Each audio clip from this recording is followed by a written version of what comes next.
Immigration has been a flashpoint this presidential campaign, and what this new poll from Ipsos and Syracuse University shows is that voters broadly support deportation for undocumented immigrants. Here are the numbers. 66% of those polled said that they strongly or somewhat support the deportation of immigrants who are in the country illegally, while just 29% are opposed. The poll also showing that roughly 4 out of 10 said they considered undocumented immigrants a major threat to the American democratic system and rule of law, along with 23% who called them a minor threat. Just 22% said they were not a threat. It's a pretty stunning number. Margaret Talla from Syracuse University is helping us dig deeper into these numbers. There is a partisan split. Republicans are much more likely to say they consider illegal or undocumented immigrants a major threat compared with Democrats. Independents somewhere in the middle. But at the same time, 80% in this poll said that they agreed that the U.S. has always been a nation of immigrants and that it is a great part of American tradition.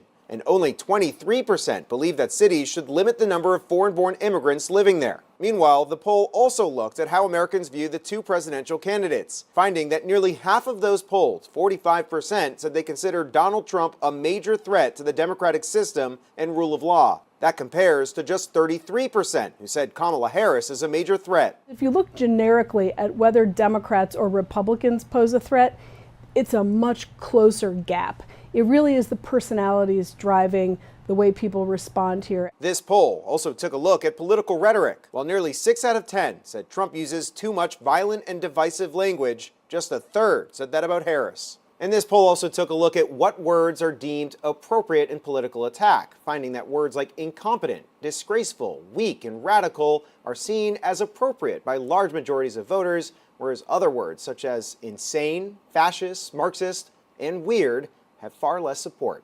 Reporting here in Washington, this is Evan Kozloff, Spectrum News. Thank you for watching our YouTube channel. Let Spectrum News be your resource for balanced, in-depth political coverage, and click the subscribe button right here. You can also download our app or watch us on TV to learn more about the candidates, where they stand on the issues, and more. We'll see you then.